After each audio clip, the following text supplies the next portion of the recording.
அன்பர்களே, நண்பர்களே, உங்கள் பாலுவின் இனிய காலை வணக்கம்.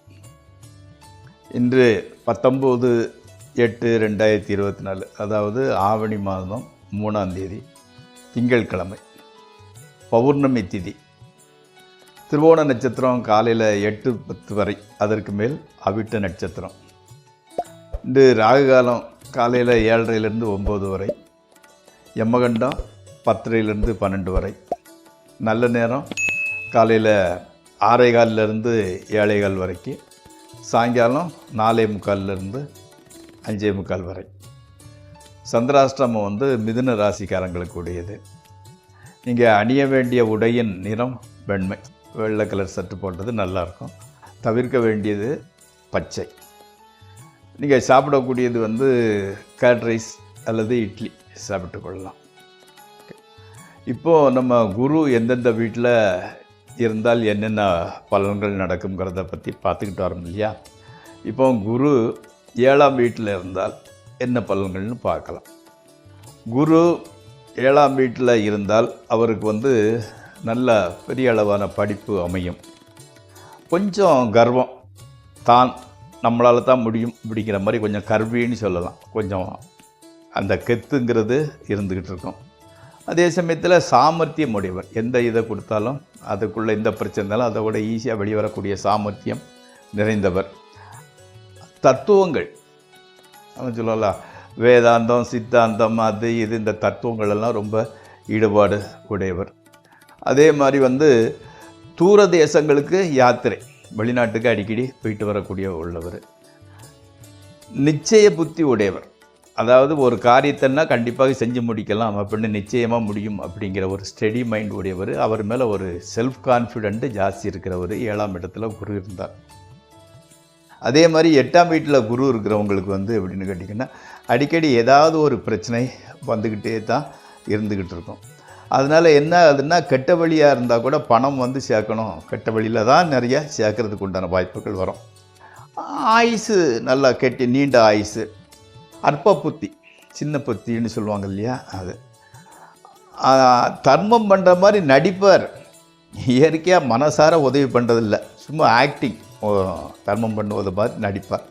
கெட்ட நடத்தையோட நடத்தையில் குறை சொல்லிட்டே தான் இருக்கலாம். ஏதாவது கெட்ட நடத்தை உடையவர். இந்த மாதிரி குரு 8ஆம் இடத்துல இருந்தால் கொஞ்சம் நெகட்டிவ் பலன்களை கூட கொடுப்பார். அடுத்து நம்ம ராசி பலன் நிகழ்ச்சிக்குள் செல்வோம். நண்பர்களே, இந்த ராசி பலன் நிகழ்ச்சி உங்களுக்கு பயன்படுமாயின் அதை சப்ஸ்கிரைப் பண்ணவும், நண்பர்களுடன் பகிர்ந்து கொள்ளுங்கள். வாருங்கள் நிகழ்ச்சிக்குள் செல்வோம். முதலில் மேசராசி. சின்ன சின்ன காயங்கள் உண்டாக வாய்ப்பு இருக்கிறது.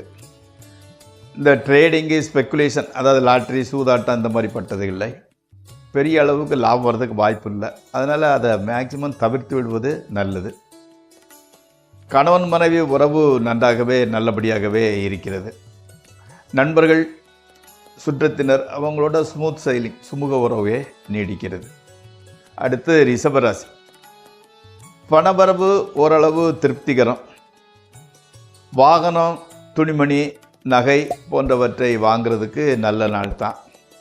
மாணவர்களுக்கு ஞாபக சக்தி கொஞ்சம் குறைவாகத்தான் இருக்கிறது. மகன் அல்லது மகளுக்கு ஸ்கின் அலர்ஜி, அந்த ஜீரண கோளாறு, அதாவது டைஜஷன் ப்ராப்ளம் போன்ற சின்ன சின்ன பிரச்சனைகள் வருகின்றன. அடுத்து மிதுன ராசி.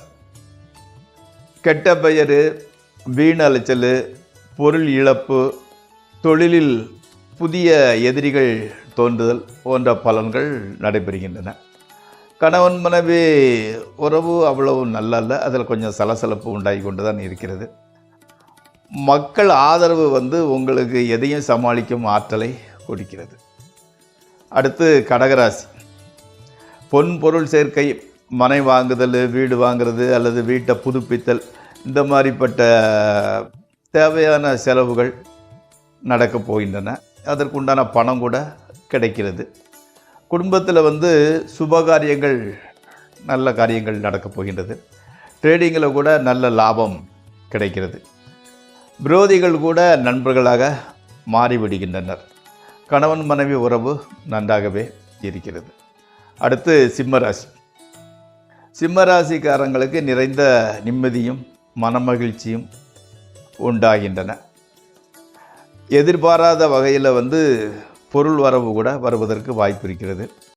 நண்பர்கள் ஆதரவாக இருக்கிறார்கள். உறவினர்கள் வீட்டுக்கு வர்றது மகிழ்ச்சியை கொடுக்கிறது. பிரயாணத்தில் நல்ல பலன்கள் கிடைக்கின்றன. மக்களால் மகிழ்ச்சி. அடுத்து கன்னியாராசி. மனதிற்கு மகிழ்ச்சியும் பணவரவும் துணிமணி நகை சேர்க்கையும் நடைபெறுகின்றது. எல்லாமே நல்லா தான் போய்கிட்டு இருக்குது. பிரபல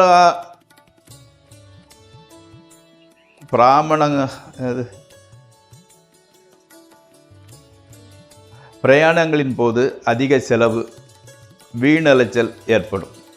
உடல்நிலையில் கவனம் எடுத்துக்கொள்ளுங்கள். கணவன் மனைவி உறவு ஓகே, ஒன்றும் பிரச்சனை கிடையாது. அடுத்து துளாராசி.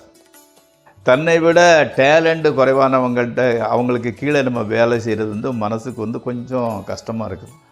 உங்களுக்கு மேலே இருக்கிறவங்க கூட உங்களவுக்கு டேலண்ட்டு கிடையாது, அது உங்களுக்கு தெரியுது. வேறு வழியில் சூழ்நிலை அவங்க கீழே வேலை வேண்டியது இருக்குது. கொஞ்சம் கஷ்டமாக தான் இருந்துக்கிட்டு இருக்குது. ஆயுதங்களை ஜாக்கிரதையாக உபயோகப்படும். சிம்பிள். இந்த காய்கறி வெட்டுற கத்தி வச்சு வெங்காயம் வெட்டுறது இருந்தால் கூட வெங்காயத்து போல் கையை ஒட்டிடுவீங்க. அதனால் கொஞ்சம் ஜாக்கிரதையாக இருந்து கொள்ளுங்கள். சின்ன சின்ன காயங்கள் ஏற்பட வாய்ப்புள்ளது. நெருப்போட கூட கொஞ்சம் ஜாக்கிரதையாக ஹேண்டில் பண்ணுங்கள். அதாவது தீக்காயம் அல்லது ஆயுதங்களால் சிறு காயங்கள் ஏற்பட வாய்ப்புள்ளது. மனைவி ஓரளவு நல்லா சப்போர்ட்டிவாக இருக்கிறாங்க. அதனால் கொஞ்சம் மனசை தேய்த்து கொள்கிறீர்கள். அடுத்து விருச்சிக ராசி. நண்பர்கள் விரோதிகளாக மாறிவிட்டார்கள். பொருள் செலவு வீணலைச்சல் மட்டுமில்லாமல் கெட்ட பெயரும் ஏற்படுகிறது. அதற்கு உண்டான வாய்ப்பு இருக்குது. கொஞ்சம் எச்சரிக்கையாக நடந்து கொள்ளுங்கள். கணவன் மனைவிட்ட கூட சின்ன சின்ன சிம்பிளாக ஆரம்பிச்சது பெரிய லெவலில் போய் முடிஞ்சுக்கிட்டு இருக்கு. சண்டை சச்சரவு. மக்கள் சொல் பேச்சை கேட்கறதில்ல. அதனால் எல்லாமே கொஞ்சம் ரிவர்ஸாக போய்கிட்டு இருக்கனால முருகன் தரிசனம் செல்லுங்கள், எல்லாம் சரியாகிவிடும். அடுத்து தனுசு ராசி. உடல் ஆரோக்கியம் ஹெல்த் நன்றாக இருக்கிறது.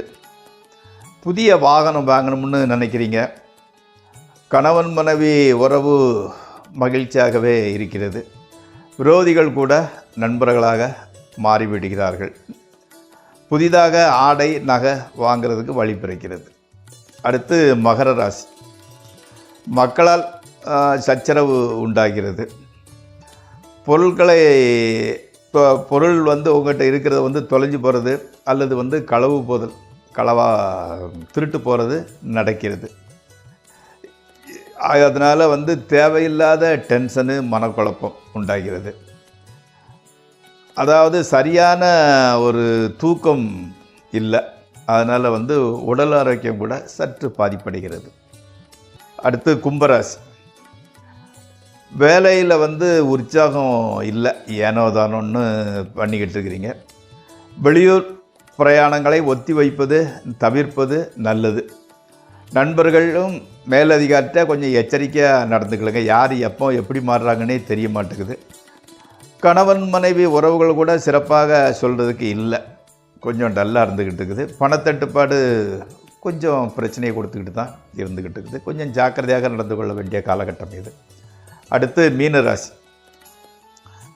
விருப்பமான நண்பர்கள் சுற்றத்தாருடன் விருந்து நிகழ்ச்சிக்கு போகிறீங்க, அங்கே கலந்துக்கிட்டீங்க, பொழுதே சந்தோஷமாக கழிக்கின்றீர்கள். உடல் ஆரோக்கியம் கூட ஓரளவு நன்றாக இருக்கிறது. எதிர்பாராத வகையில் நண்பர்கள் சுற்றத்தினர்கள் உதவியும் ஆதரவும் கிடைக்கிறது. அதனால் பொருள் சேர்க்கை கூட ஏற்படுகின்றது. விரோதியினால் சூழ்ச்சினால் கொஞ்சம் பிரச்சனை வந்துக்கிட்டு இருந்தது. அந்த சூழ்ச்சி பெரிய அளவில் உங்களை பாதிக்கலை. அவர்களோட சூழ்ச்சி பலனிட்டு போய் விடுகிறது. வீட்டிலும் சரி வெளியிலையும் சரி மகிழ்ச்சியான சம்பவங்கள் நடக்கின்றன. நண்பர்களே, இந்த ராசி பலன் நிகழ்ச்சி இத்துடன் நிறைவுறுகிறது. நாளை மீண்டும் சந்திப்போம். உங்கள் பார்.